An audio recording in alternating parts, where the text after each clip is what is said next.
Ready, Craig? Okay, all right. At this, yeah, thank you. All right, at this time, we're going to call to order the Facilities and Safety Committee meeting.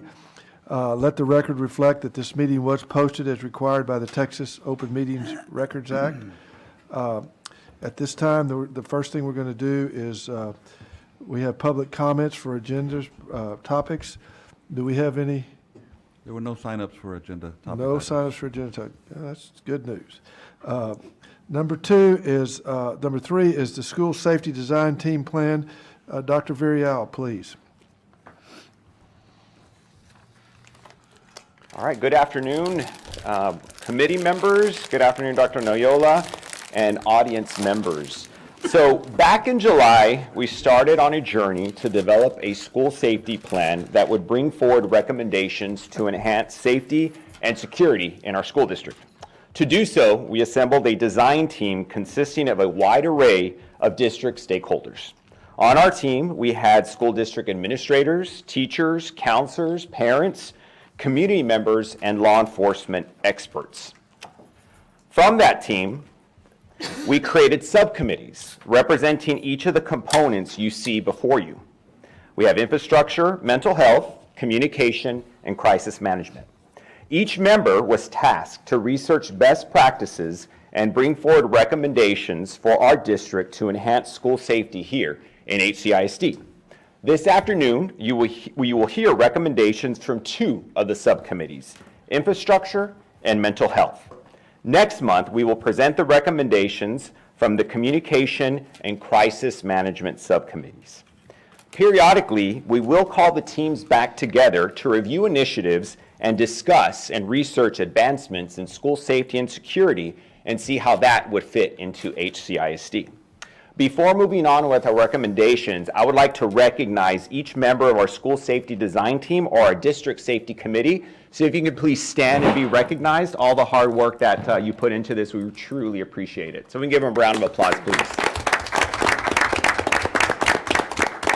So like I said, we started back in July. So a lot of work's been put into this, a lot of research. And so we put together the plan that, again, we'll look at the recommendations that was put forth by each of these subcommittees.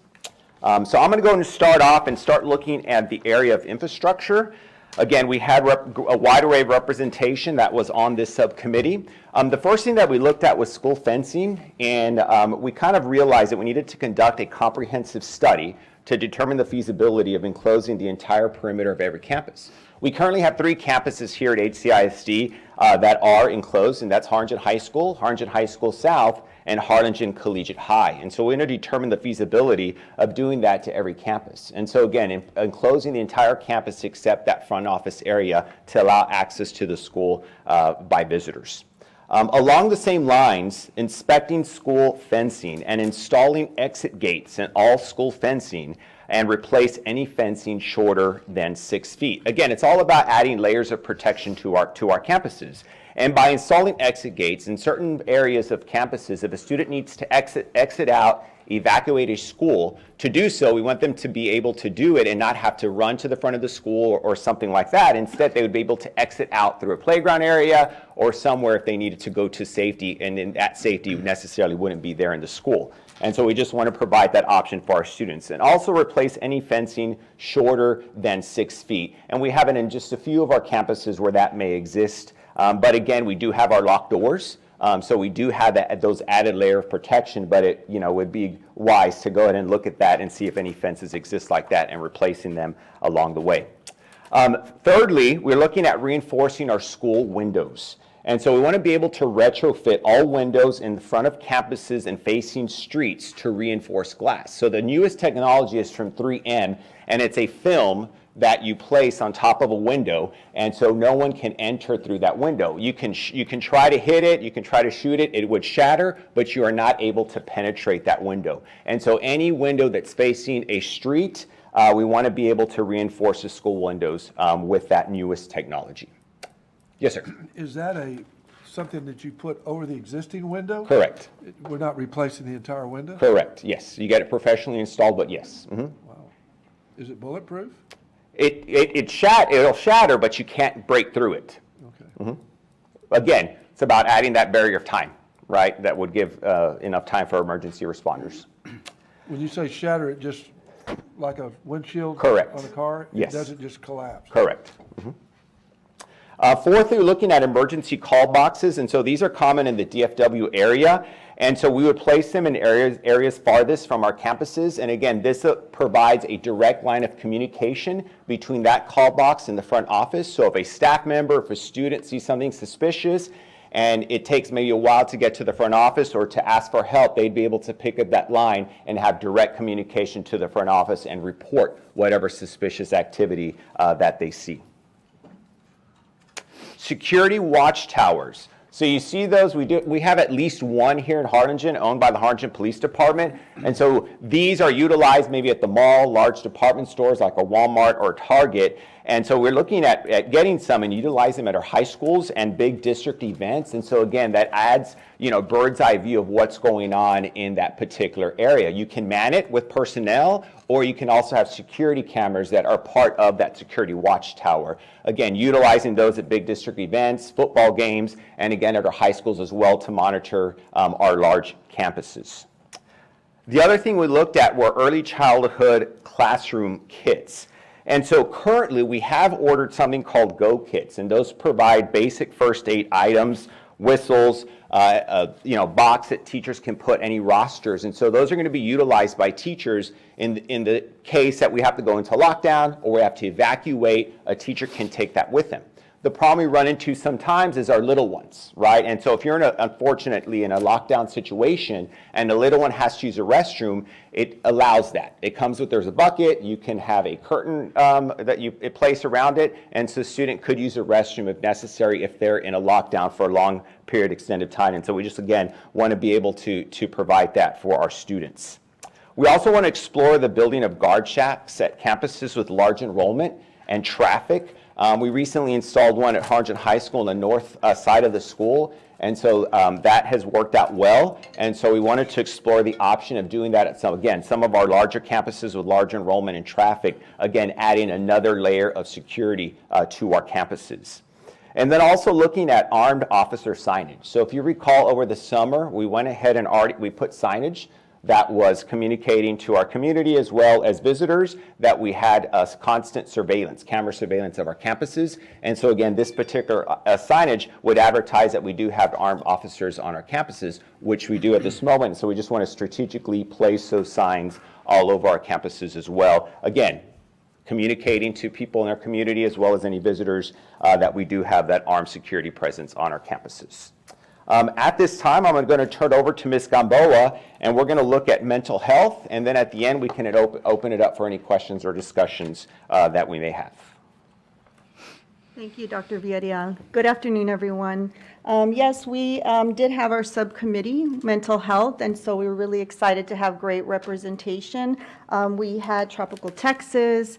We had our partners with the UTRGV School of Social Work. We have representation from the Cameron County Juvenile Justice Department, our student wellness specialist, as well as parent and, of course, teachers.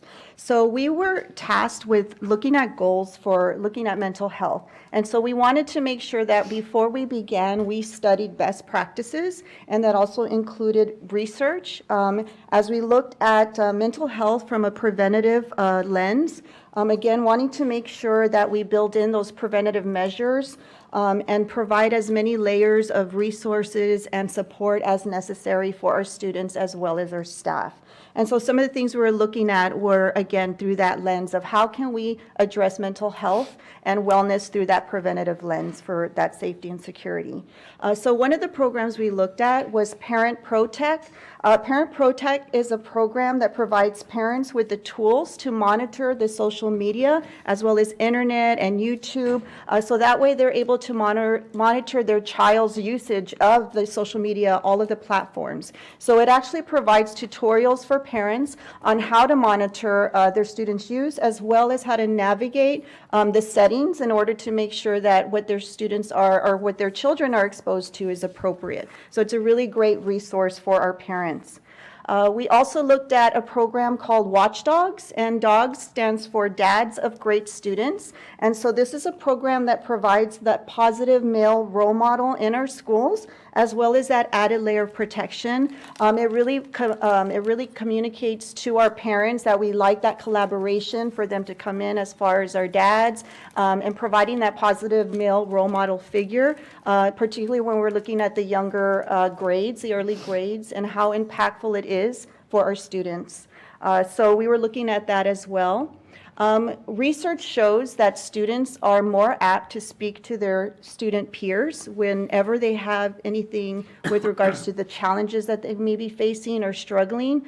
And so a peer mentorship program would really work to really bridge that gap, with our students who are really needing to speak to someone, and having the students work with each other as far as the peer-to-peer mentorship. And it can be extremely impactful, and how we support that at the campus level to make sure that our students are aware that there are resources available at the campus as far as counseling and the mental health that we have here in the district as well.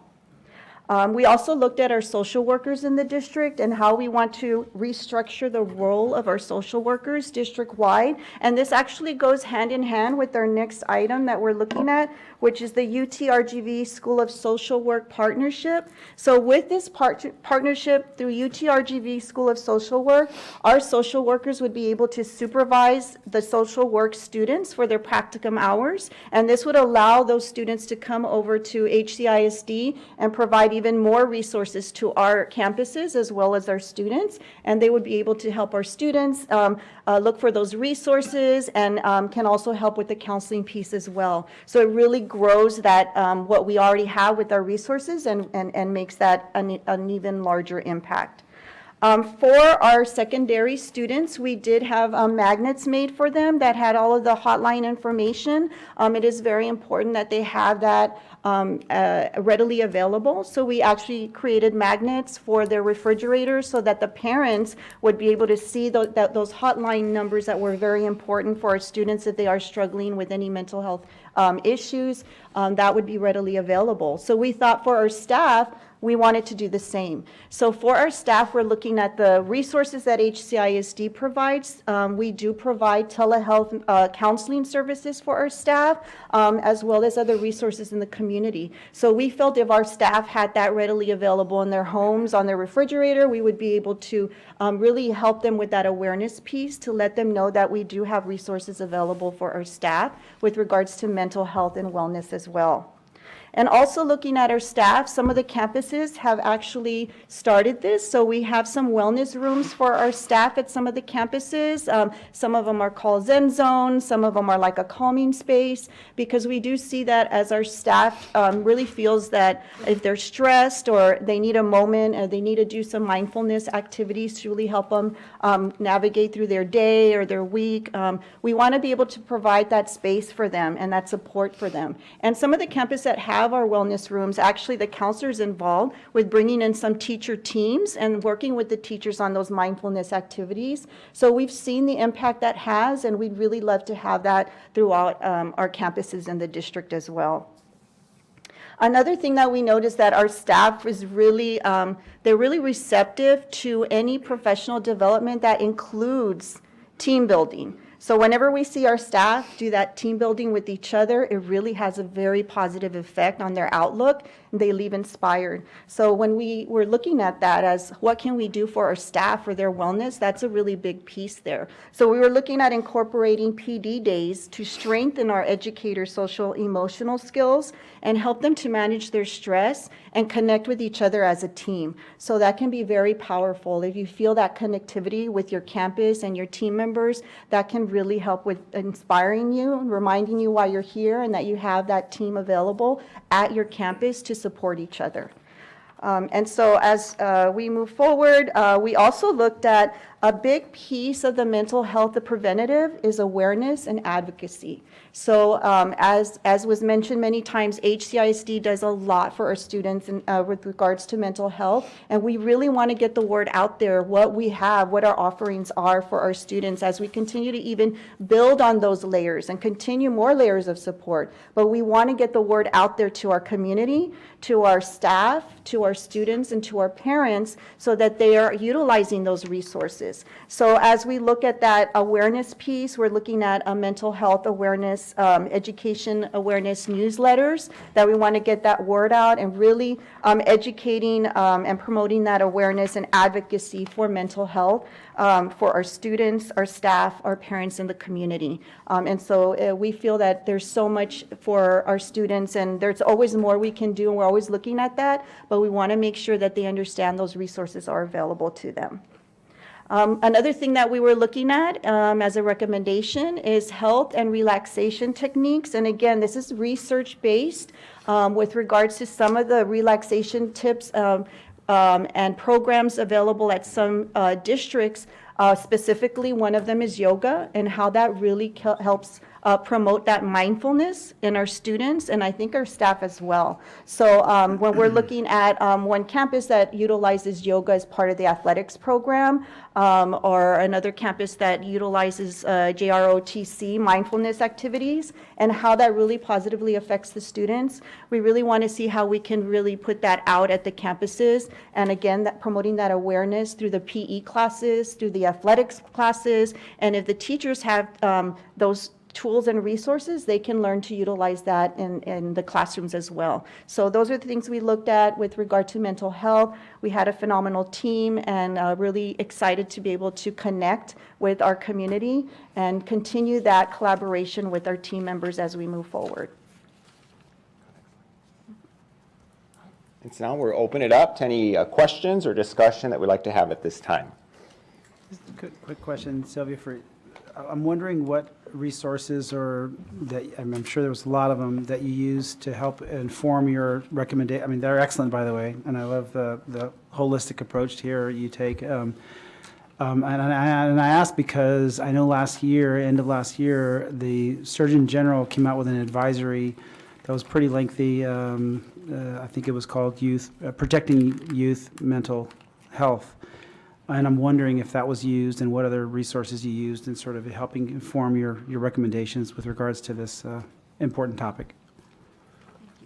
Yes, we do have, for example, our monthly series, Guidance and Counseling, and it's a mental health series, and we've had a variety of topics which that came in with the recommendations from our parents, our teachers, and our students. So we have a series, and we've had sessions on mindfulness, and so we promote that through emails, we promote that through social media, and so we're really trying to get the word out there, as well as we have our LPC in the evenings, so we've got flyers, and we're really trying to promote all of the endeavors that we have as a district to provide those resources for our students, as well as our student wellness specialists. They've been really doing a fantastic job going to the campuses and promoting that awareness with the students, as well as counseling students and the presentations. They've done a lot of presentations with their staff as well.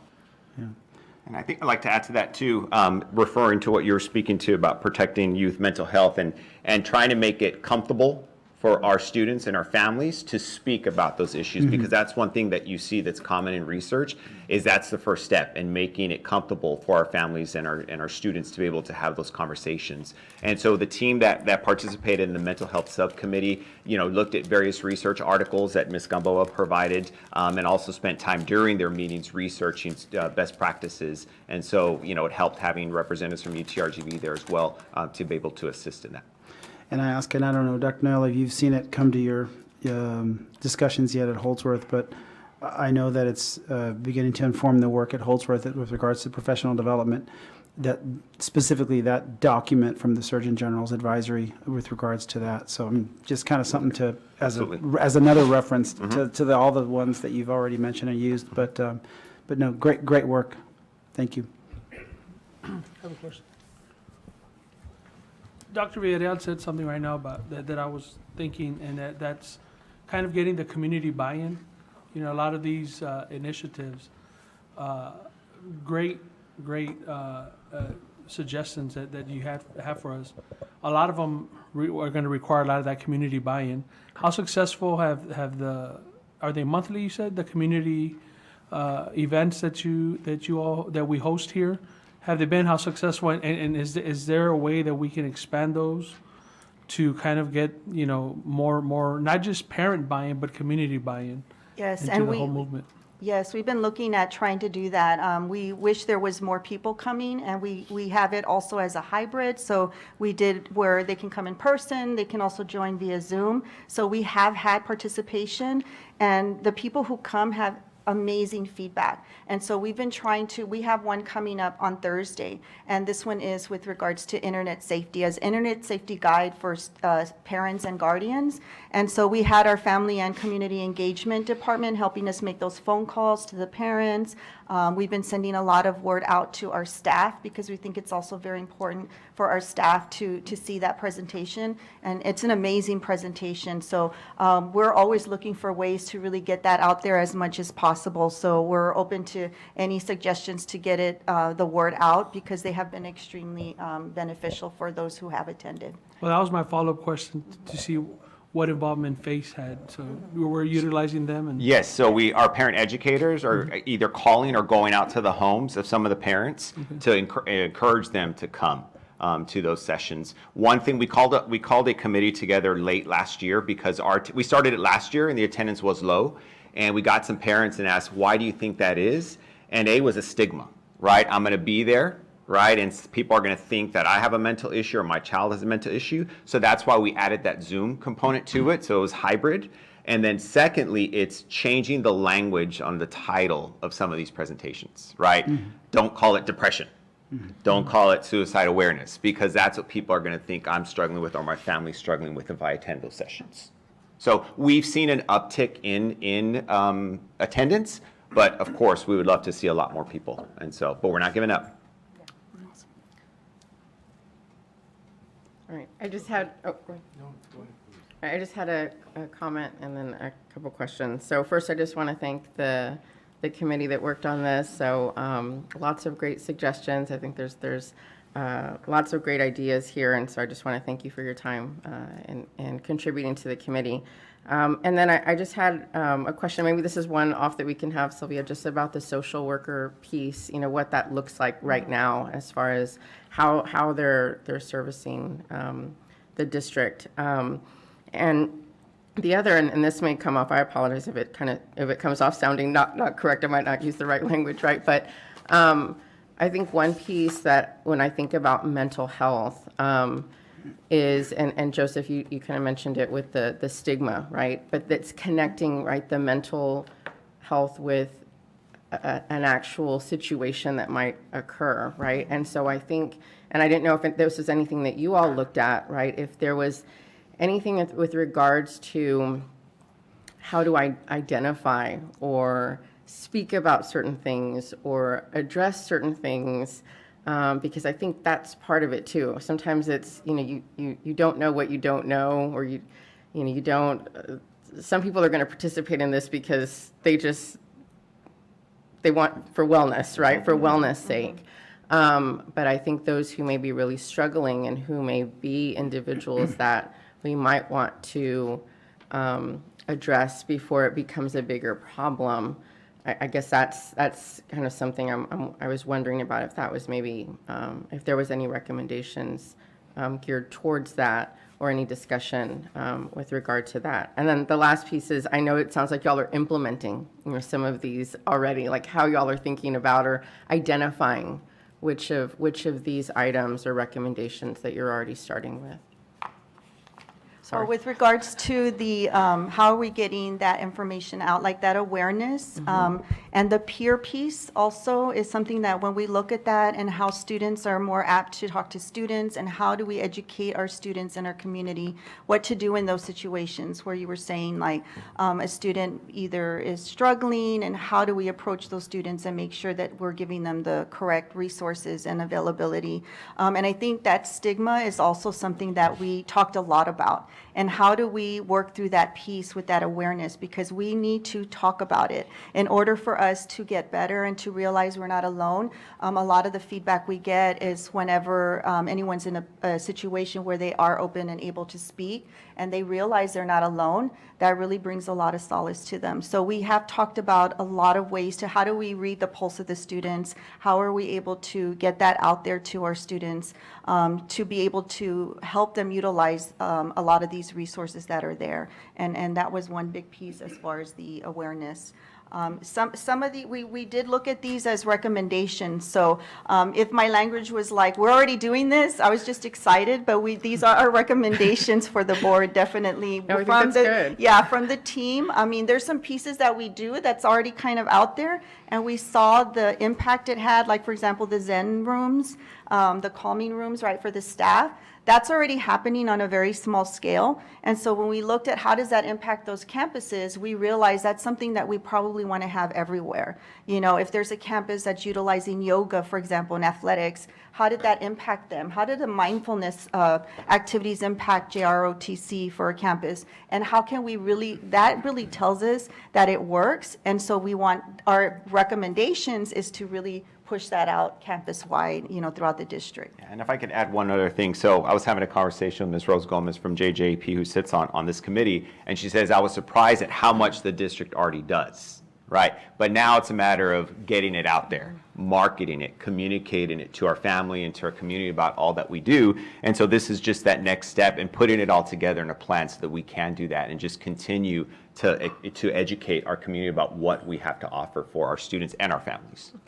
But if I can follow up, because what I heard Dr. Cano Monreal say or ask, part of it was, if I can, because it's kind of important, because I don't know, right? I mean, I think everybody kind of knows, right? You look to the sort of past sort of incidents that have happened, and everybody says, oh, the kid was fine, he was fine. And then, of course, a few days later, it comes out, they said this, and they used to say this a lot, and they said there was all these kind of like, you know, different phrases and buzzwords that kind of should have, you know, got some alarms to go off. And how do we get the word out for obviously for teachers, of course, and even for students, that to kind of like look out for those things so we can help our fellow students, our friends, and you know, just, you know, our classmates and you know, our just our fellow staff, right, and coworkers. And if you kind of hear some common themes and some common statements or phrases, you're like, maybe we should, you know, sit down and, you know, see how things are going for this individual. Does that make any sense? I mean, yeah. Yes, there's a program called Question, Persuade, and Refer, which is QPR,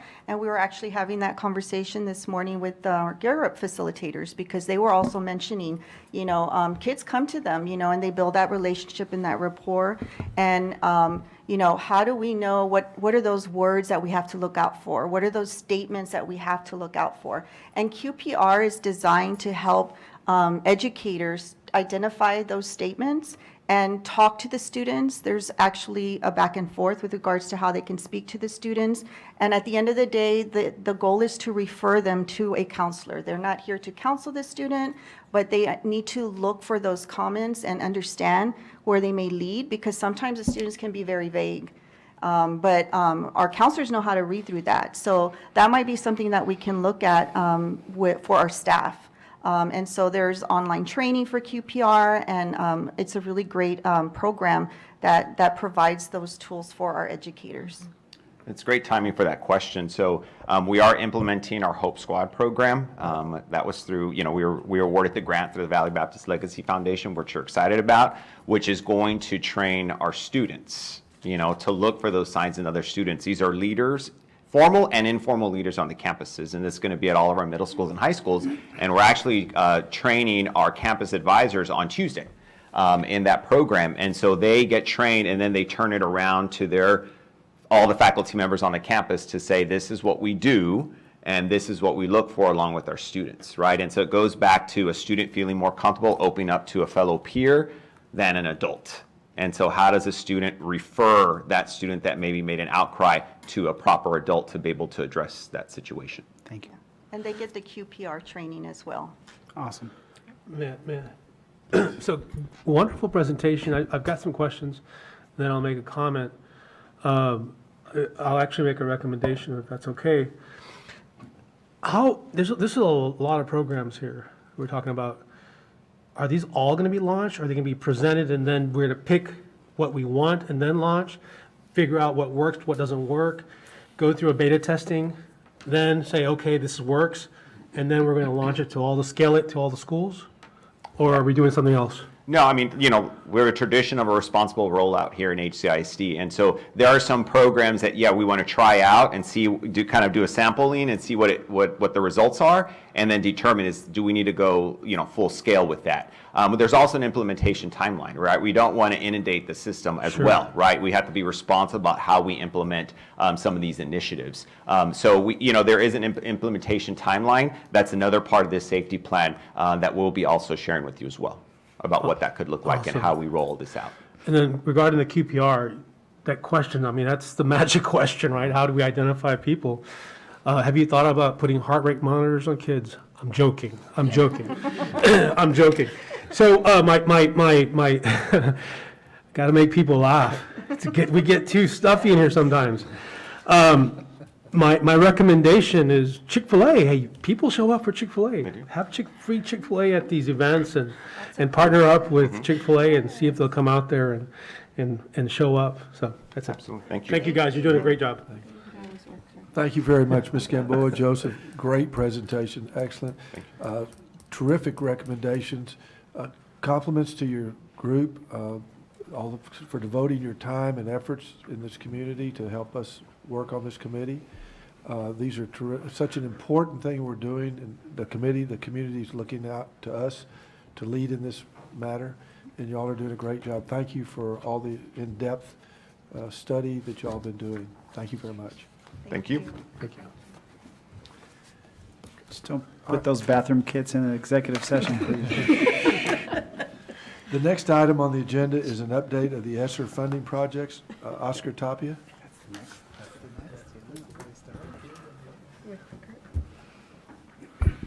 Thank you, Chair Powers, members of the committee, Dr. Neola. I'll go over some of the ESSER projects. The first one is the air conditioning units that we purchased through Buy Board with Dakin, Train and Carrier, large air conditioning contractors. And we're about 93% complete on what we ordered directly. We received over this past year all these chillers and rooftops and so forth. They're all completed except for the Rodriguez had 2 chillers. We got one of the chillers in. We're waiting for the second one. We still don't have an estimated time of arrival, but we're hoping we can get it here before in Thanksgiving or the Christmas break so we can install that second one.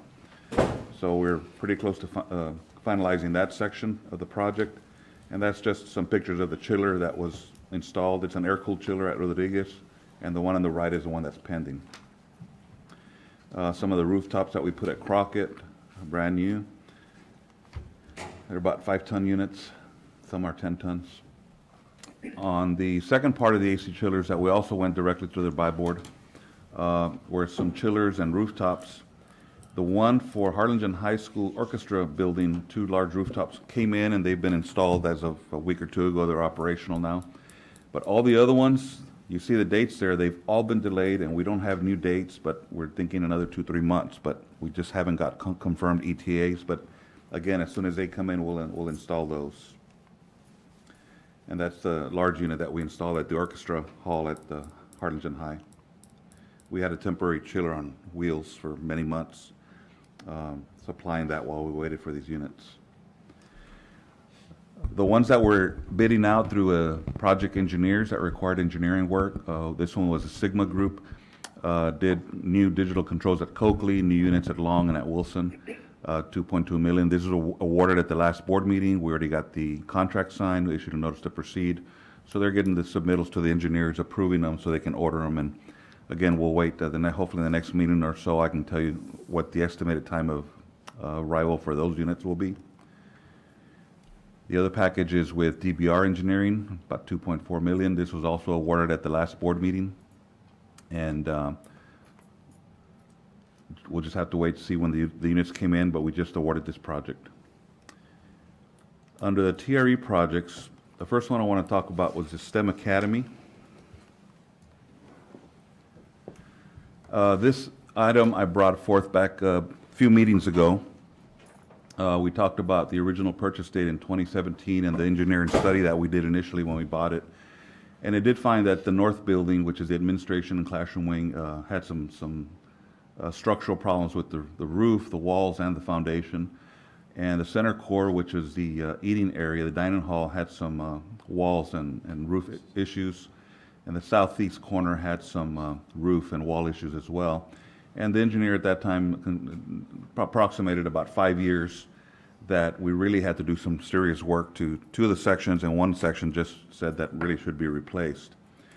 So we had 5 years. So last November, we decided to get another study to see what if we had any further deterioration or degradation of the facility. And the engineer did another study, and these are the areas in question. On the north side is that wing that's got most of the issues in the blue section. The green area is the dining hall, and the red section is the other issue that has some structural issues, some structural and roof problems. And the new 2021 study did say that it's not as bad as they thought it'd be over 5 years. So they're estimating another 2.5 years from the date of this report, which was about 1.5 years ago. So we got about 1.5 years to address these structural issues at this facility. Before I go into some of the work that we had an architect to help us do some estimates on what we can do with the facility, is other than doing the work, there's some other challenges and opportunities we've been looking at and discussing with Dr. Neola, some of the senior team members, is even if we're to upgrade this facility, when we bought it, we decided to put a STEM academy. It's not that we created a STEM academy and then designed it to fit the program, right? So, well, we'll buy it, we think we can make it work, and we'll see what we can do in the future to improve it. So we're looking at how it could work better. We've been using it for a few years now, and it really could have used some more specialty labs, more suited to the program. The Makerspace is a small library they used to have. It used to be a parochial school. It could be larger and taller. There's no library in the facility. We have a large gym that really they don't really use it for much, other than some indoor activities if they don't want to be outside when it's too hot. And the kitchen, it's only a serving kitchen. It doesn't have really a cooking kitchen at all. So those are some of the areas that we're looking at to see how we can improve the program as we go forward. Another issue that we have are construction logistical challenges. In order to do the work that is recommended, we would basically have to close the school for almost a year, 12, in today's industry, probably 16 months. While the work is being done, we either have to relocate the kids to another site, or we need to bring in portables. We already have 2 double wide, so we already have 4 portables. We'd have to bring in quite a few, because you'll see here in a little bit that the amount of work to be done would be too disruptive to the educational program. Another thing we have discovered is a lot of the 8th graders already feed into the School of Health Professions, so they already attend School of Health Professions as 8th graders. So they go 6th, 7th, and then they go to the School of Health Professions, where others that have not chosen that path will stay there, but you don't have as many 8th graders at that school. So our enrollment's about 192 students. The capacity of the whole facility with the portables is about 284. So we're not at capacity of the current spaces that we have. So those are some of the things that we looked at as we move forward in trying to see how we can best address this school. So at the last meeting, I said that we're going to hire the service as a megamorph assisted design. John Piercy is here. He's done some work with us to see if we were to follow the engineer's recommendation to do a lot of the demolition. They did recommend 2 sections to study it further with an architect. Can you save the building, or do you need to demolish all 3 sections? And overall, we're looking at anywhere from 7 to 7.7 million, depending on whether we keep the portables or not. And the spaces that we're looking at that would be new, if you look at the drawing there where the parking spaces are on top, that's where the current building is now that we would demolish. We don't have a bus drive there either. We park on the street and let the kids out, and they have to walk through a sidewalk that we built for them. So bringing in a bus and service drive on the side all the way to the back to serve the kitchen and drop off buses, have a parent drop off in front, and then the teacher parking over here on the side. And right now, everybody uses that one little parking on the left side, and it gets quite busy on Washington Street. So the dining hall that's up on the top, it has a little gray L next to it. We'd have to expand it because that dining hall's kind of small. The serving kitchen stays the way it is. The gymnasium, we would renovate into administration and some classrooms up on the second floor. It's pretty big. It's as large as a middle school gym. It's pretty high where we can add a second story. We'd have to add an elevator, put some classrooms up on top. The little square on the left would be some of the instructional spaces up on top. Of course, it would require an elevator. And then the bottom section would be to demolish that little mechanical room that's got those roof issues and make an entrance through there, and then add 1, 2, 3, 4, 5, 6, about a 9 classroom wing addition with some other spaces there. That's where the current portables are, so those portables would have to be moved out as well to accommodate the new wing. And then we'd do a new mini gym since we're taking up the existing gym to do offices and classrooms upstairs. We'd have to replace it with a smaller version of the mini gym. You can see the scale of the existing gym to the new one. The new one is the size of our elementary mini gyms, so that's what that would require for that program. So you can look at those spaces there, some of the square footages that we're adding. Some of them have different square foot costs. Some are new, some are renovated, some are 2-story. They all have different costs. But at the end, comes out to about $7 million. Keeping the portables, they would replace the portables, have everything permanent, then be about $7.7 million. And of course, the kitchen would remain.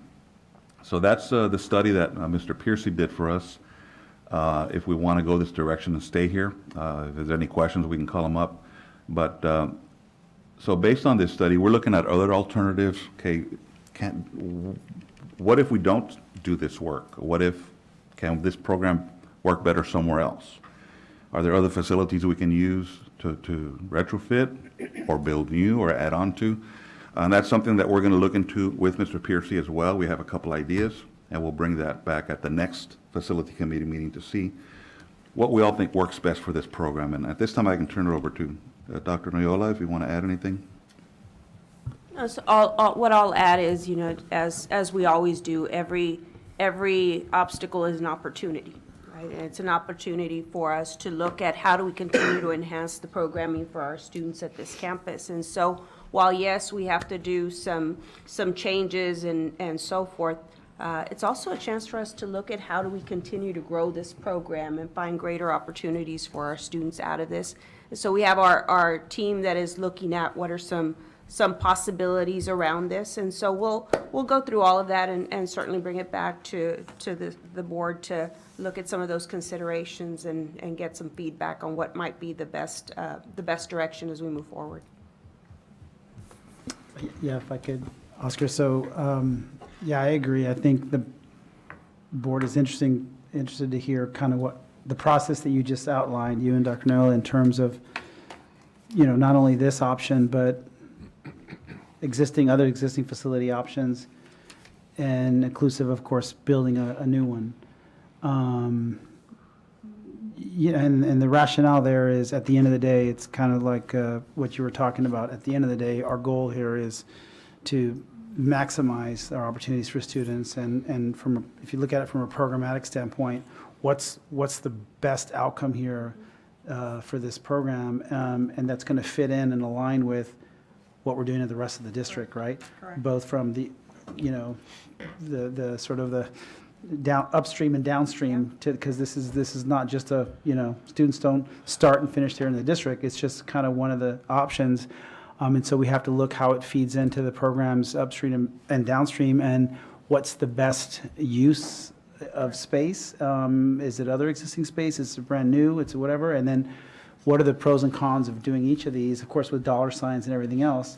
And I think then we can sort of make some sense of it. And I bet at that point, you know, it won't be brainstorming anymore. You might come pretty easily to sort of like where you feel strongly about making a recommendation to the board, to be honest with you. So I think it'll happen organically to where a recommendation can come forth. But I mean, a good problem to have. And Julio, how much money do we have in our fund balance these days?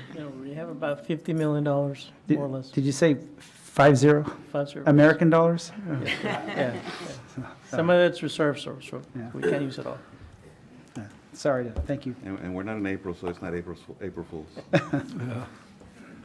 Okay, well, thank you, Oscar.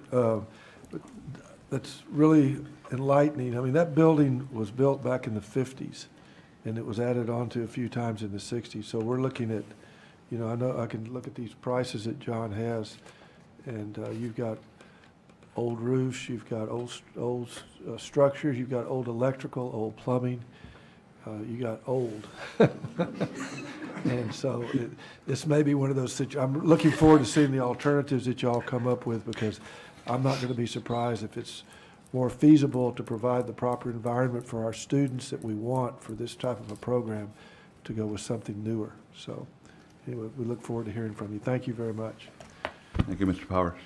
The next item on the agenda is. Oh, we still have, Oh, we have a just few one. more I'm projects. Sorry, excuse me. The Early Childhood Academy, reporting on the progress there, and I'll go straight to the pictures that show the progress on the, last few meetings, we talked about all the interior work and that all that got finished. We opened the facility, working on punch list items, but on the outside, we had the 4 additions of the restrooms. We finally have all 4 slabs poured. We got steel work going up, roof metal deck, and the opening of the brick where the addition's gonna be and where new windows are gonna be added. We got metal stud walls happening already on some of the sections. And we have materials on site, so it's going pretty quick. Any questions on Early Childhood Academy? We also lowered the sinks. Originally, we had 1 lavatory and 1 urinal low, and the kids can't use the tall ones because it's all pre-K and K kids, so we went and lowered them all, lowered the mirrors, and we have boys and girls gang restroom on one side, another set on another side, so now they got plenty of facilities there, and we got office interior work going on. It's looking really nice inside. On the marquees, we finally got most of the marquees in. We got about 90% complete, and I'll just show you some of the pictures there. There's a STEM Academy sign, Travis Elementary, STEM Academy, and the Coakley Middle School sign. Those are up.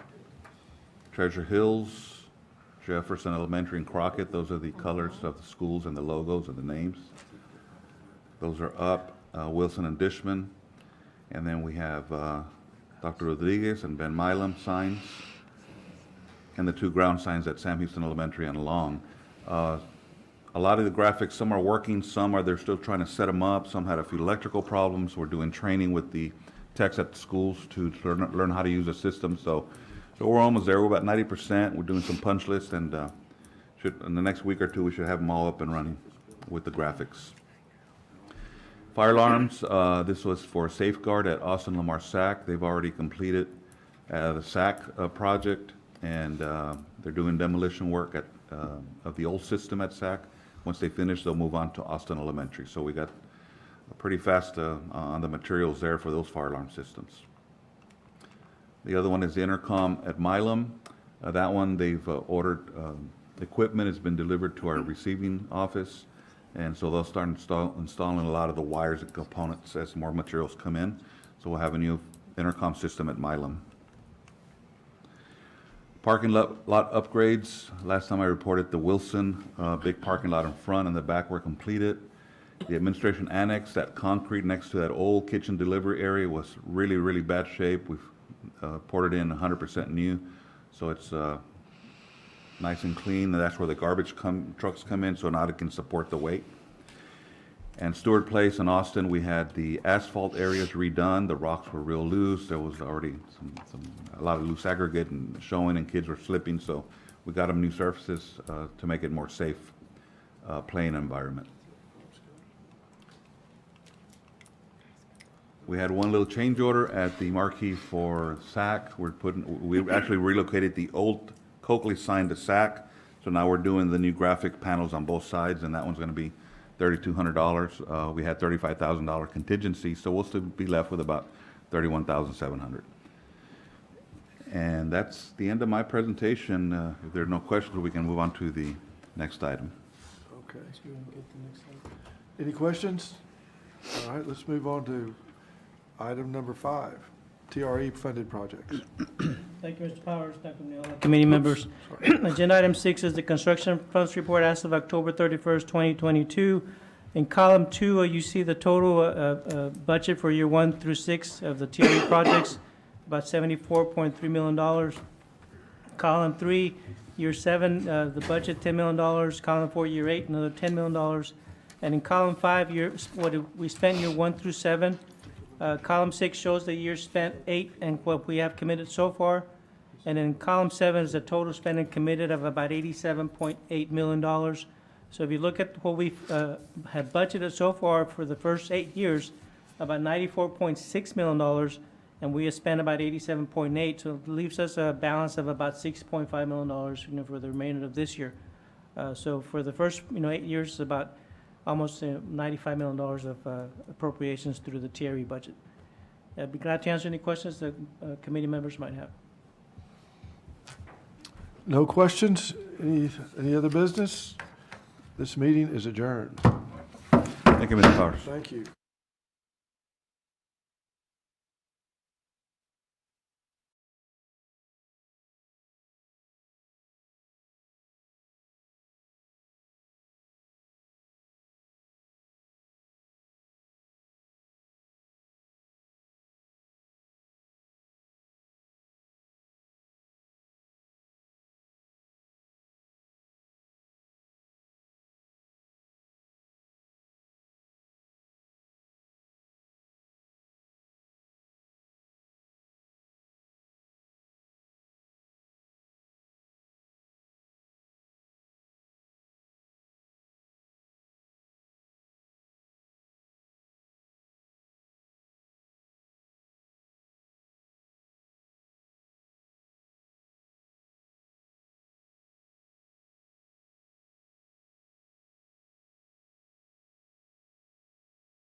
The first on the agenda is public comments.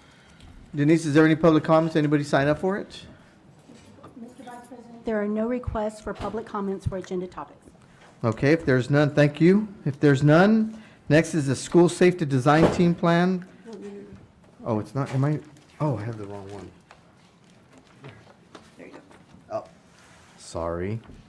Next is the launch of the strategic planning. I was gonna call Joseph Ideal, so you're kind of getting a little nervous on that, weren't you? course, yeah. But you can go ahead and sit down, because it's gonna be Dr. Veronica Cortan. Yes, Board President, Board Committee, Dr. Neola, Senior Team and Audience. I am here to share a little bit about the launch of our strategic plan. So we started last week with 2 fabulous days. And so I'm going to take us back, and it's really going to be a journey about these last 2 days that we spent with our Strategic Planning Committee. But why strategic planning? We embarked on strategic planning to give ourselves, to enhance all of our alignment systemically. So you think a little bit about strategic plan and where we were in 2013 and how it propelled some of our work to today. The same concept still holds true. As we're doing our strategic planning, you see that that's at the core of what we do, and we go all the way out to campus improvement plans. So that's just kind of a reminder and a big picture of why. So I'll start here and talk a little bit about the charge of our Strategic Planning Committee. And I know you're looking at all the little faces in that picture, right? Let me tell you, what a fabulous group.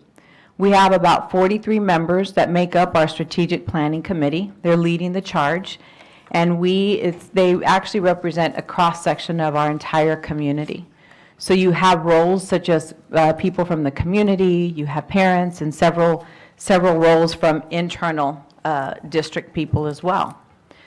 But these individuals, we have had such a great start to the work that we're doing, so invested in what we did these last 2 days. So that's who's kind of leading our charge. I'm going to put this up there because you may recall that from your Team of 8 training, you saw this beautiful linear process of how strategic planning starts and how it ends. And so you see the 4 phases there.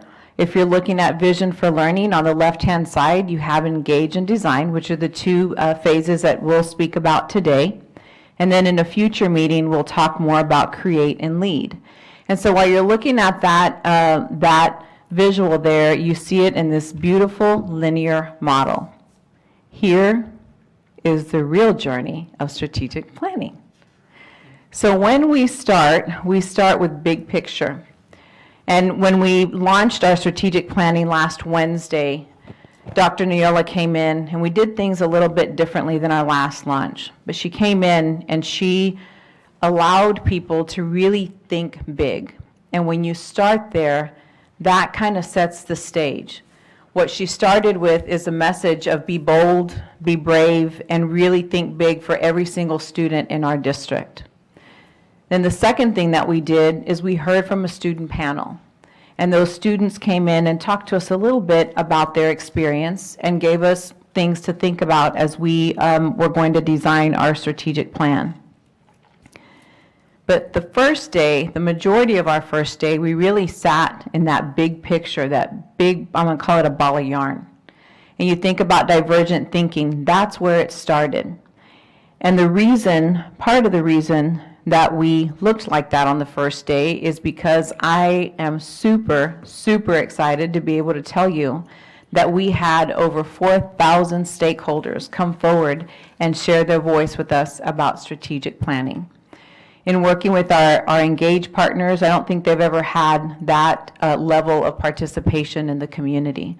So kudos to Mr. Strubart and his whole team, and most definitely to our principals who really helped us with this charge. So as you look at the distribution, we had a little bit of a voice from every single group of stakeholders in our district. And so at the top there, you see that a little over 3,900 people responded to our survey, and then we had 83 participants in our focus groups. So that kind of set the stage for what we were going to start looking at with data.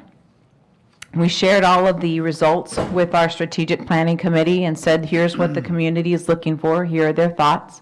And then we also gave them a little bit of additional data just as a reference point.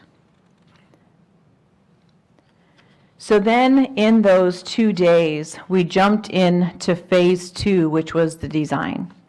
And so those 2 days, we did a lot of work.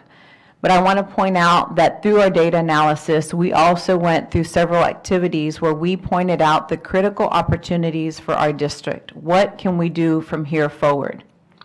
And so we had several products of the day, but I'm going to highlight the core beliefs, the learner profile, and the draft goals. I do want to say that before we go on, I do want to say that much like our teacher incentive allotment, we came back to our board and gave you an update of the work we were doing, and then we asked for feedback along the way, so that at the end of our entire process, we'll have a product that is really going to have every level of stakeholder voice. And so the strategic plan is no different. We're coming forward to you today to give you an update on the first 2 days. And so that kind of, I just wanted to clarify that because it'll be a journey, no doubt, from here until February. So let's look at the first 2 days. First of all, that's Lionel. He's from our food services department. And I highlighted that picture because that was at the end of day 1. Boy, have we grown since 2013. Because at the end of day 1, our last go-around, I'm not so sure we were smiling that big. But we had a great day that first day. And here's one of the products that we came up with. We came up with a set of core belief statements. And so these 3 statements, after looking at all of the data and going through several different activities, this is where our strategic planning committee landed. Very few times will I read every single word on the screen. I'm going to read these 3 belief statements because they're so powerful. So here's our first belief. We believe that talent is universal and all students deserve access to opportunities. We believe in inspiring all students towards academic ownership in their learning community. We believe in fostering learning environments that promote success and well-being for all. So you think of the power of those 3 statements, and moving forward, everything that we do for students and with students and for students will all come back to those 3 belief statements, simply because they reflect what the community shared with us.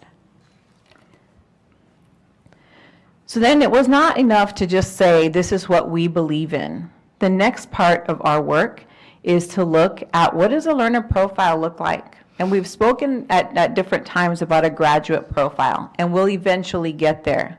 We're going to start here with the learner profile, though, because we believe that every single one of our learners in our district, whether they be in pre-K or sitting in an office leading a campus, those are the 5 different characteristics of learners that we're looking for and looking to create around our entire district. And as we move forward in the process, we'll come back and add more clarity and certainly get feedback on those. So all of that was day 1.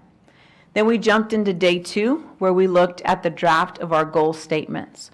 All of these statements are really in draft form, and we're going to, later on in our presentation, I'll hand it over to Dr. Neola so that we can allow for an avenue of feedback. But after looking at all of our data, we took probably about an hour or so, a little longer, to really look at what is the data telling us? What are the strengths of our district? What are areas of refinement? What are some threats? Most importantly, what are the most critical opportunities that we have through this strategic plan? And based on that, we created 5 goals. We are going to give you a copy to look at those and to really read them before you leave this evening.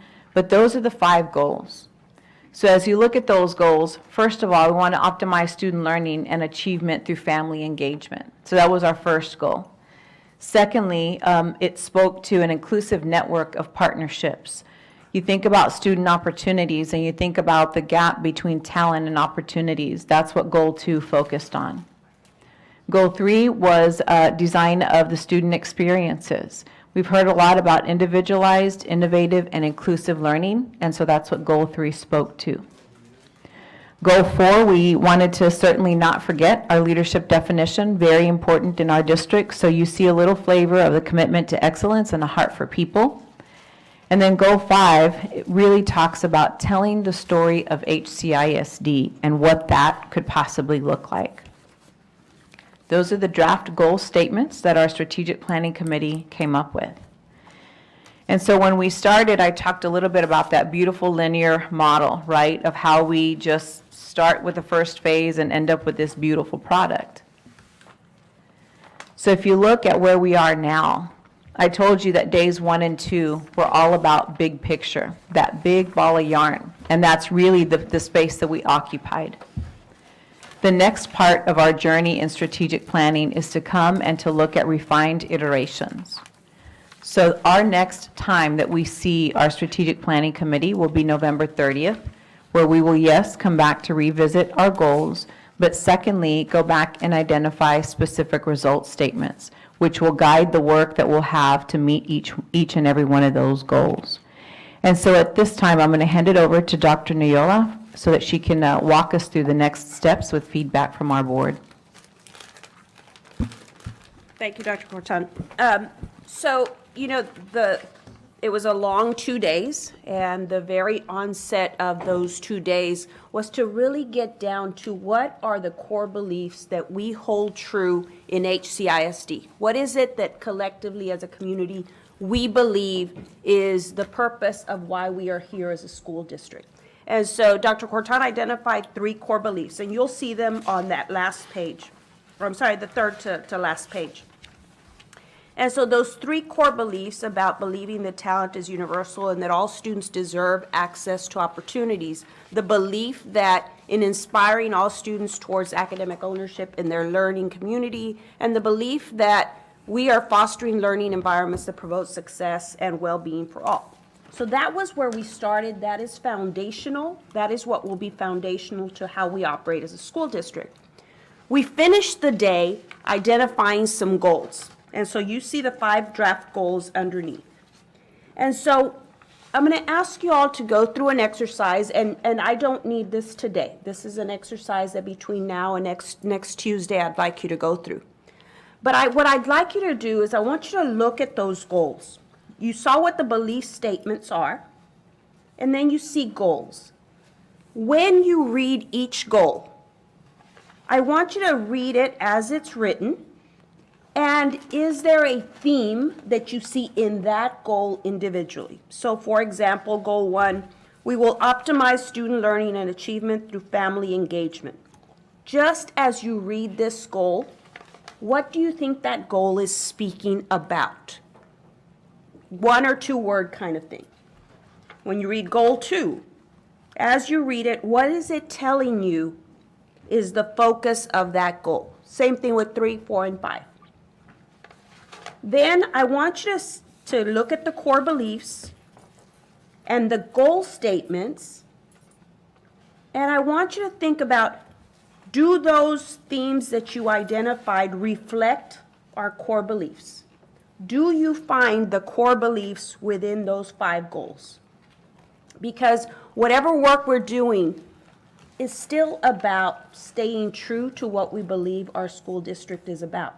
And so are we seeing in those 5 goals that we believe talent is universal and all students deserve access to opportunities? Do we see in those 5 goals that we believe in inspiring all students towards academic ownership in their learning community? And finally, in those 3 goals, do we believe in fostering learning environments that promote success and well-being for all? Because if we do, then we are aligning our work to what we believe holds true for this district. And so as you go through this process, and you certainly can take time to think that through, because I don't necessarily need this till Tuesday, because we'll take that feedback from you at that point in time and work through that.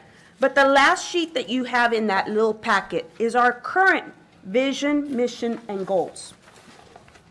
And so my question on that last one, so you have a copy of the current goals. in reviewing the draft of the goals that were crafted by SPC, how do these new goals advance our work? Because you see the goals that we currently have in our strategic plan. And they were fabulous goals, and there was a lot of great work that came of it. But as you compare the old strategic plan goals to the new ones, how do you see these new goals advancing our work? Because we can't keep doing the same thing. We have to keep moving forward. So what do you see different now that will take us to that new level as we move forward? And we certainly can have some discussion around that as we close out this presentation. But we also wanted you to take some time to kind of think through and process what you're seeing. Now, there's still a lot of wordsmithing to come. We've done a little bit of that, and we will fine-tune these goals and the verbiage as we go through the rest of this process, because there's still specific results that we have to identify that can bring increased clarity to some of the verbiage. But what we will be sharing with our community, there will be documents that I highlight our core beliefs. There will be documents that highlight our goals. And so those will be the first two things that people see. And so we're really wanting to talk about, when you read these goals, do they align to what we believe are core to our district? And with that, I will open it up to questions and conversation from our board. Thank you, Veronica. Any questions from the board? Dr. Pettis? Yeah, sir, if I could, Mr. Chair, first of all, appreciate this document that you've prepared for the board. I think it's going to help advance the work, and I definitely respect the process and know that the board feedback will definitely help guide and advance the work. I was already sort of wordsmithing and that kind of stuff. I'm not going to do that. I'll give my feedback like every board member to you guys, obviously offline and before next week. But I do want to sort of encourage the board to go through this and think about these goals and think about the belief statements and think about everything and take it seriously in terms of, and I love the inclusion of our current goals, because what we should come up with is something that's better than we had before. Something, to your words, that helps advance the work going forward, because it's a lot different than where we were in 2013. 2022 is a lot different than we were in 2013. And I will remind, the board, and I know in your presentation, you said 3 to 5 year plan and 5 year plan. Again, this was a 5-year plan in 2013. I'm not good at math, but I'm pretty sure that's 9 years ago, right? And so I want you to think that of something that we're going to create that's going to be around for the next 10 years probably. So it's very important work, and I think the board input on these goals is critical, and can really help sort of inform the next steps of the strategic planning committee, I guess, that meet again in November, then go forward. And then, of course, I know you're going to, as you said, bring it back to the board, a couple of touch points.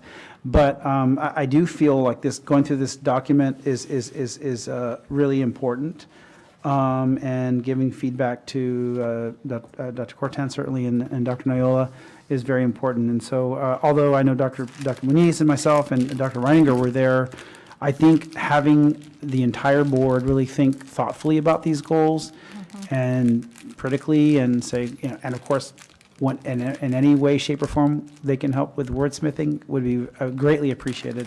Thank you. Anyone else? Eladio? I have a question, and I'll put this in my notes too, but just for clarity right now, when I look at the previous goals, number 2 directly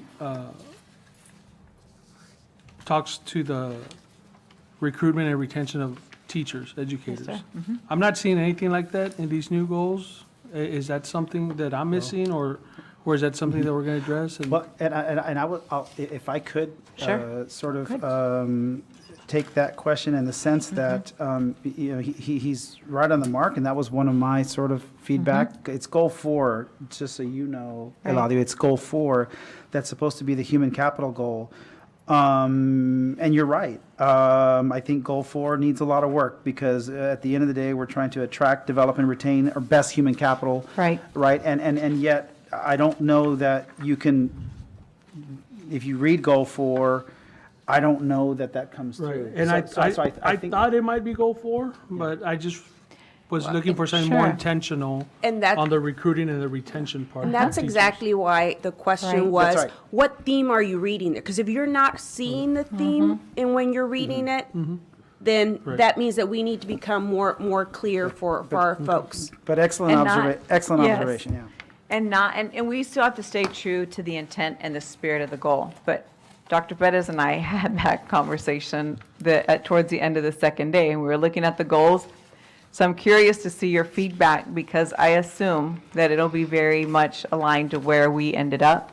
And we did change a couple of things with words, but we're wanting to get your feedback because of that, right? We were in the room, we were so close to it, and so from an outsider's perspective, just like Dr. Neela said, this is going to guide our work for years to come. So if that's the case, then we need to make sure that there's clarity in the intent of each one of the goals. That's kind of why the theme, what is this goal about for you, right? So, Any other questions? I will, none? I will remind everyone, this is a draft. This is just the first part of, I think, a practice and a strategy y'all had for those 2 days that you brought the whole community in, because this is not a staff or administration or a board initiative. This is a community, this is a family type thing, everybody putting their viewpoint in, because it's touching the lives of their children. And their, so, I think it's a fantastic first draft. And I agree with Dr. Bettis and Dr. Neola that, we'll put our take in it. We'll look at, where do we see if there's anything that is missing, and just, go to a second draft and a third until we get it just perfect. right. And I do want to remind you all, so we are coming back to y'all, after every one of our days with our strategic planning committees. This was the only time that we have 2 days back to back. So our next time will be in November, where we'll come back to you all in December and give you an update on that. But you're absolutely right. And it's a plan for the community, by the community, and there's a lot of power to that. The other thing that I'll remind y'all is that in February, prior to coming forward with the final plan, the week before, will be doing a team of 8 training with the entire board, because you do have to understand every element. And we do have to have an avenue to just sit and talk about what is it that we're going to be presenting to the community the following week. It's just an hour workshop, and it's all about deeply understanding what is included in the beliefs and the goals and the specific result statements, and what can we expect on the 14th. Because February 14th, Valentine's Day, we will be here with our new strategic plan and our entire committee, where we're going to come forward to you all. But that's really a huge responsibility for the board, and so we wanted to give you all space and learning time around that. So with that team of 8, will that be done sometime in the early part of January? Because you don't want to have it at the very end, because then it's kind of productive. Everybody's done all the hard work that we come in, and then if we have some suggestions, then you're going to have to go to the drawing board. So is that team of 8 going to be something that we do early in January, so that after Right. we meet, any ideas that the board is presenting, then you can take that with the rest of the committees and then implement it?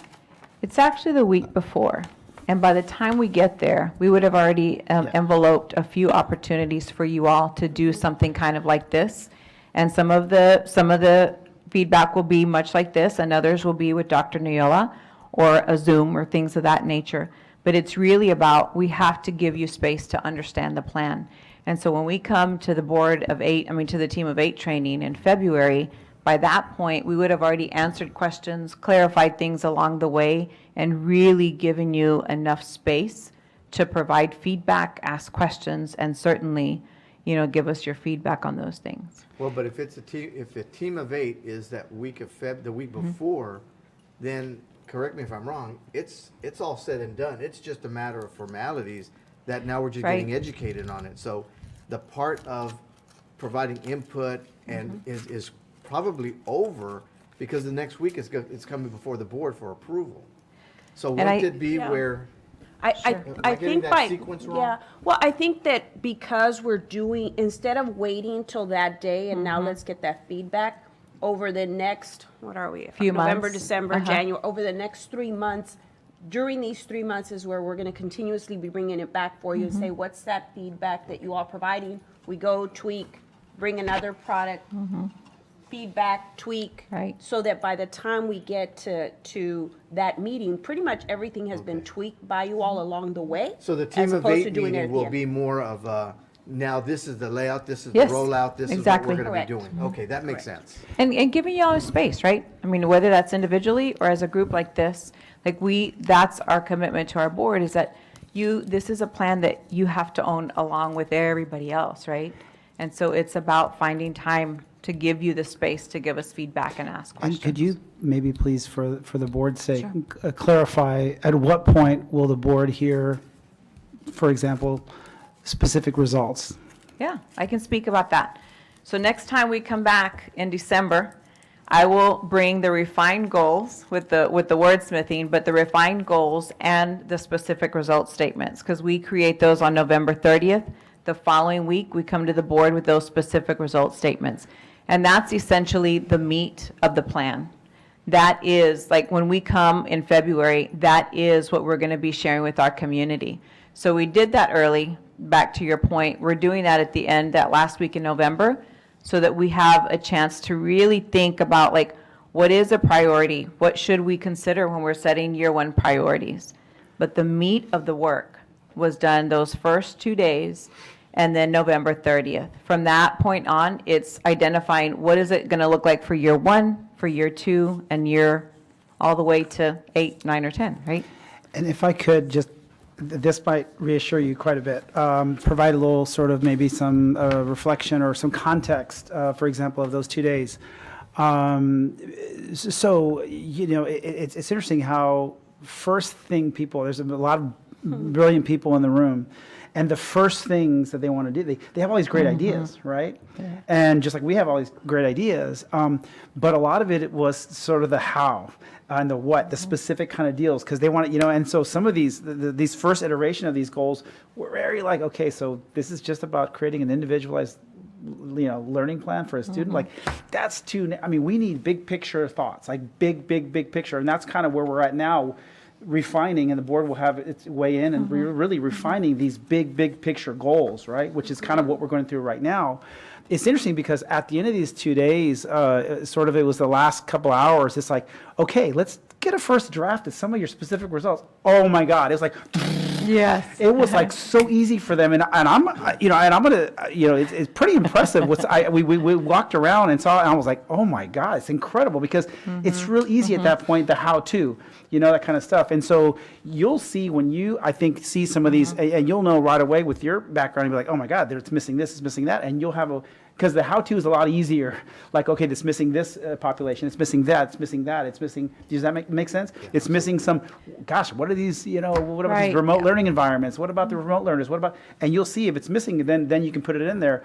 So I do feel the process should, I hope that reassures you by the time it comes back a week before February that it's going to go through all these sort of processes and we'll have a touch points to where you're going to, I hope, feel Well, okay no, with it. the only concern the only question I had is the week before, it's not about Sure. feedback, it's about understanding and learning. Yeah. Because the Right. feedback is over. So if you give the board the opinion if you give them a section for feedback, then we're going back to the drawing board. Right. So we need to take the Yeah. word feedback out, and it's just more Well, educating. but I'm one board member, but I would advocate or argue that even at that meeting, or even any time before that, because we don't approve it until that next week into the board meeting. So even at that last point, guess what? If there's one more thing you thought of that should be in there, I would think that would be a time to still add that. And I would also say this. The community, all the members that were there, it's a pretty, I think, broad, sort of representation of the community and very well, a critical mass of our, leadership in the community. Absolutely. Dr. Cortan, at the very end, sort of really did a phenomenal job of sort of describing the rest of the process from here going forward.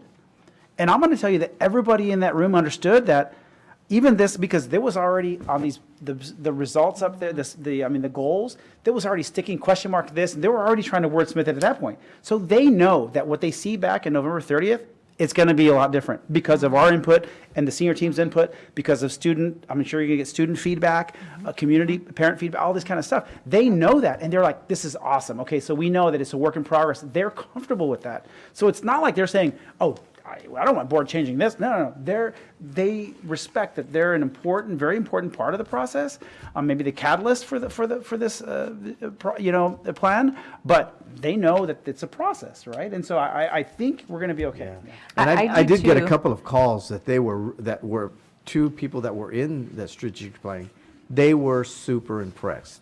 They loved it. They thought you were very thorough. In fact, I mean, all they kept talking about was you, Veronica. I'm like, okay, enough. Anything else happen? But I mean, kudos. They were talking super highly of you and how you were coordinating everything and planning everything else. So. And the consultant, a lot. I mean, Wow. yeah. She- I mean, so much better than our consultant. Kudos last to time. her. And when we needed, and I was sharing with Dr. Neola, like when we needed her to swoop in, like we would all kind of like, we knew which pod we needed to go to. And man, she acted quickly, was very true to the process. And I do think, I'm going to elaborate on something that Dr. Bettis said. So our senior team is a critical part of this. We cannot leave any level behind. So yesterday, we took them through this like learning walk of the 2 days. And just what we're expecting and looking at with feedback for you all, we did that with the senior team as well. And so there is room for feedback all along the way. What we can't do is change the spirit and the intent of the goals. Other than that, it is meant to be a plan that we all like study and that at the end of this, we're all good with. And so I think that yesterday we learned a lot as a senior team, and we were still able to get the feedback, but not change the spirit and the intent. And that's what we told the SPC. Like, it is going to look different. We're going to board members, we're going to students, we're going to other parts of the organization. And that's what strategic planning is about. Yeah, you're going to have to refine wording to make sure that it's clear. Just don't change the intent of what the data said. Great I job. think one of the beauties of this strategic plan, because so to Dr. Bettis's point, we all naturally want to move to the how, right? Because we've had ideas for years about things that we need to be doing. People do, right? But you have to ground anything you do on something. Otherwise, you just have disjointed things happening all over the place, right? And so the beauty of this process is that the foundation to everything that we will bring forward through the strategic plan is grounded on our core beliefs. And everything that we do moving forward has to connect to our beliefs. So you have this overarching piece that covers everything. The goals just give us some direction on how to bring clarity to that. So you have your goals. Your specific results give you increased clarity on what that goal is about. And then the design teams get to work with the how, right? So how do we get to that specific result that will in turn meet that goal, that will in turn connect to our core beliefs? And so what I asked of you all to look at the goals, and do those goals connect to our core beliefs? Because if we are not seeing that alignment, then we are working on something completely different than what we believe is true, right? And so when you look at those goals, okay, I can see our core beliefs in this work. So then we move forward and we can get down to some specific results and start moving to the hows moving forward. And so want to commend Engage Learn and Janet and Veronica for all that work, because it really, when we think about how critical and important this work is to where we will be, to Dr. Bettis' point, it could be 10 years. Back in 2013, 2014, we said, oh, this is the next 5 years. But when I think about where we were in 2013 to where we are in 2022, and all that we have accomplished as a district, I shared with the strategic planning team. So 2022, where will we be in 2032 based on the work that is happening at this point in time? And that is just such a powerful vision to think about, that today, that Wednesday and Thursday, we were setting the stage for continuing to transform what we do in this district. So just super excited at where we will be when we bring this plan forward in February, and then where we move forward over the next few years. Well, great job, Dr. Neola. Great job, Dr. Thanks for the Corton. opportunity. Appreciate it. If there's no other questions for the board, next we're going to go to the Coaches Academy with Coach Rob Davies. Thank you. Good evening, Committee Chairman De Leon, Dr. Noyola, members of the board, senior team, and guests. I'd like to introduce Sandra Flynn, Luis Soloria, and America Rogelski. We're here this evening to share with you about the HCISD Coaches Academy. This is the third year for the program, and I can tell you we have great people here in HCISD. Our plan is to tap into this talent, create a line of succession for future coordinator and head coaching opportunities. This project has truly been a team effort. I would like to recognize Luis and Sandra, especially for their talents, and thank them publicly for all that they do for our students and staff. And so with that, I will now turn it over to Sandra to provide further information on the program. Good evening. Let's see if we can pull this up here. There you go. Super excited to address you guys tonight about the Coaches Academy. It's really been a process the past 5 or 6 years that we started working with Texas A&M and their Coaches Academy, where they just simply were working with students, and the next level was to take it and work with coaches that were in the field. There are 36,000 coaches in the state of Texas, and every year about 6,000 retire. So there is a shortage of coaches. Fortunately, we don't have a shortage of coaches. And I love Dr. Pettis' comment about attract, develop, and retain, because that's really what the Coaches Academy is designed to do. People want to come and coach here. They know our programs are great. Now we can take it to another level and then start. If we have an opening, we can pull from the coaches that we have. They know our system. They know the HCISD way, and they can step right into the role that we need. So the Coaches Academy, this is, like Coach Davies said, our third year of really what it looks like now. It started out where we selected the coaches we thought would be great, and then now we've kind of changed the whole process of how we go about selecting coaches for the Coaches Academy. It serves to support the mission of HCISD by developing leaders within our system, and it, of course, supports a leadership definition with having a heart for people and commitment to excellence. Who gets to be a part of it? So we have 185 coaches, and we're only taking a snippet of coaches at a time, so just 15 every year. And you think, gosh, that doesn't seem like very many, but if you think about the one ripple effect of just one pebble in the water, how it spreads out across a system, that's kind of where we believe we can best serve our coaches, by working with them a little bit at a time. Coaches have to apply, so we're not selecting the coaches. They're selecting to be a part of the program. 15 coaches. In the beginning, we had head coaches, and we thought, well, let's go ahead and develop those coaches that aren't quite head coaches yet. So we have 5 assistants, 5 middle school, and 5 0 to 3 year coaches. All of those levels of coaches have different needs. Our assistant coaches are jumping to the head coach position. Well, they need to be trained in UIL and PAPFs and all those types of things. Our middle school coaches, middle school is the foundation of athletics. We want it to be the foundation of athletics in our schools, not just our youth sports in the community, but in middle school. And of course, 0 to 3, they're just the babies coming in. So we're like, let's work with you a little bit. So they apply, we look through all of the applications and make our selections. We worked, this is really the part where Texas A&M was super helpful, is these 3 competencies, and then we made them our own.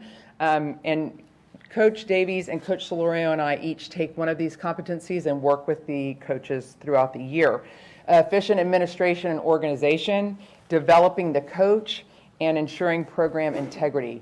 I can give you more information on those if you have questions. But basically, we try to pull together best practices and behaviors related to coaching, communication, leadership, and relationship building. Every time we're with our 185 coaches, we talk about communication, organization, and relationships, and how important all of those things are. We also entwined in our series of meetings that we have the coaches, we do an Enneagram Institute and bring in a consultant. She spends the whole time with us on Enneagram and mastering the art of people in the 21st century. I think that's really great, and I'm always thinking surely it changes from year to year, but that's been really, truly insightful to all of us. Not just the coaches that went through it, but Luis, Coach Davies, and I. And then we have a book study, The 21 Irrefutable Laws of Leadership by John Maxwell. And in our meetings, we go through, every time we meet, we go through several chapters at a time. Our meeting schedule is 5 sessions. Last year we had 6. We kind of struggled to get some of those meetings in with our coaches' schedule, but we meet with them 5 times throughout the year from 10 to 2. We serve a really nice lunch, and we try to make it truly special for them when they come in. The sessions include competency rotations. So in the morning, they might go with Coach Davies and Luis and me, and then we shift around and make sure they get all of the competencies throughout the 5 sessions, as well as the book study each time. Like I said, the Enneagram Institute is a full session. And then we close out the 5th session with a coaching forum on Title IX, and we bring in leaders in our field. So this last year, we had Dr. Susan Elza zoomed in, and she answered questions. She's the executive director of the UIL for athletics. Truly a remarkable individual, the first female athletic director ever of the UIL. And she's got a terrific story. We had Paula Gonzalez, the retired athletic director from McAllen, also another leader and truly lived through the Title IX process and opened the eyes of some of our young coaches when she said, you know, when I was at Harlingen High School, they didn't have sports for girls. So when I went to college, I never thought that I would ever be a coach. I was going to be a drill team, you know, and here I became an athletic director. So it's amazing. And of course, Dr. Noyola joined us on our panel too, and always has insightful things to share. And so we made that a truly special session. And we closed it with an evaluation. Did we meet your needs? Did we meet the goals that we set forth in the beginning? Not just what we thought you needed, but what you wanted to learn, because we asked them that on day 1. So we get an evaluation and see how we do, and then tweak it for the next year. So we've had 2 sessions so far, and in 2 weeks we'll have our 3rd session with this year's group of coaches. I'd love to invite Coach Rogalski to come up and share a few words about her experience last year. She's our athletic coordinator at Valley Middle School.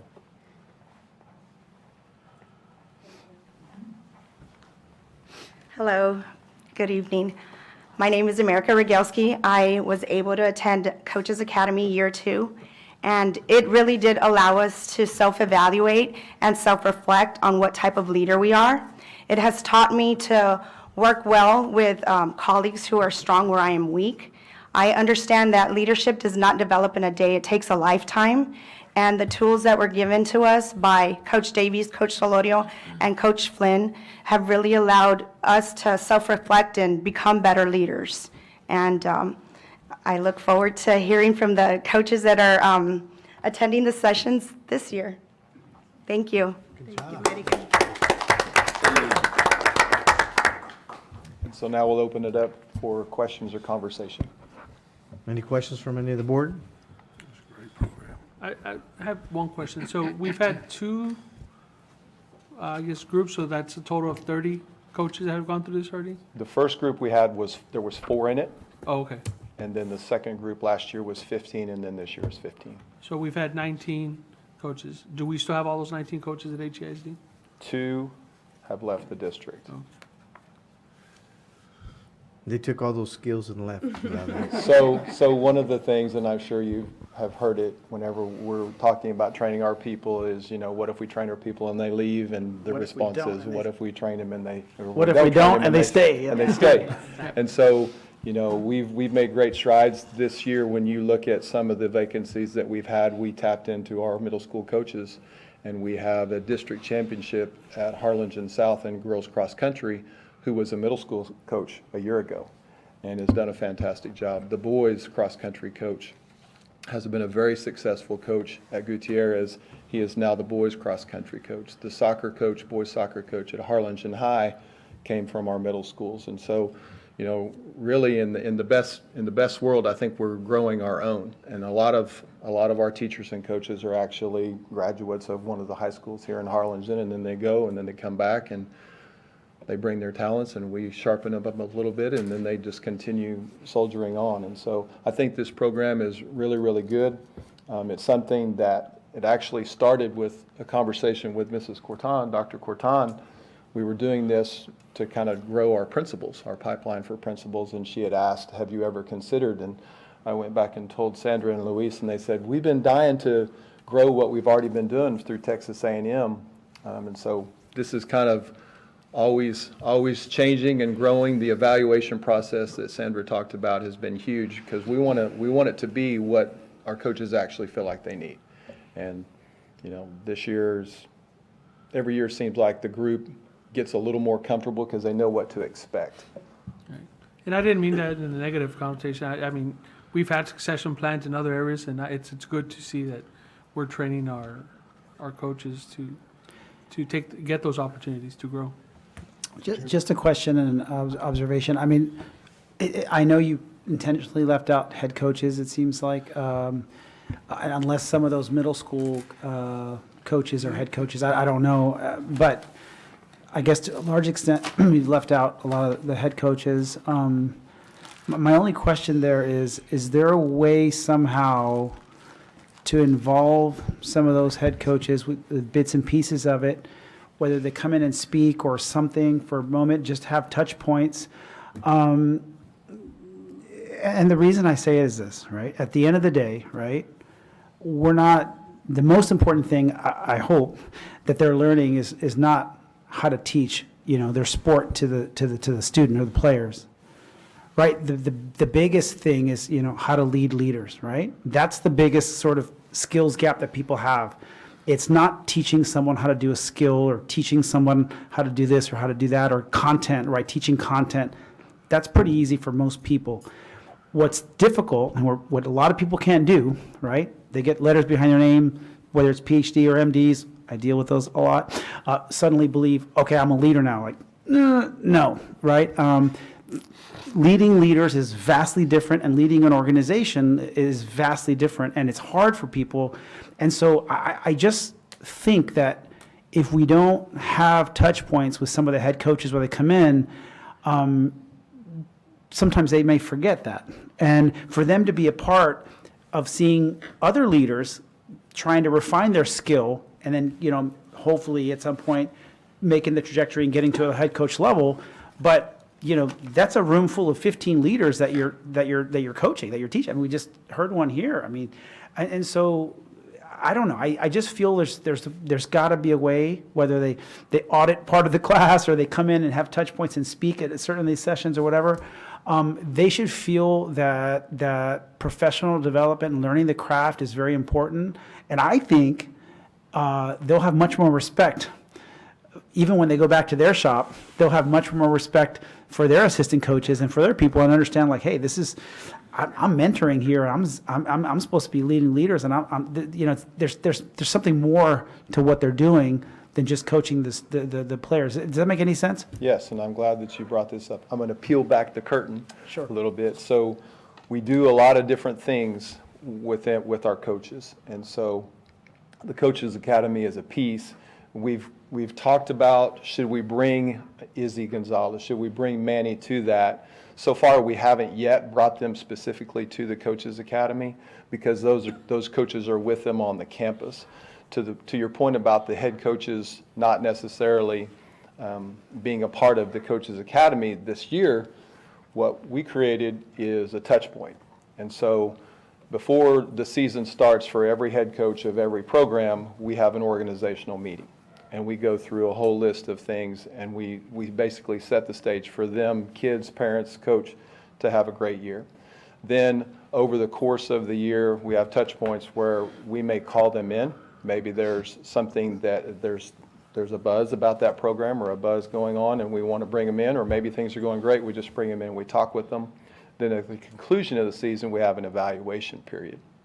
Then in the spring, what we did last year, on the Innovative Days, we actually brought probably 20 of our coaches between our middle schools and high schools together, and we had really a leadership summit, and we talked about a bunch of different things.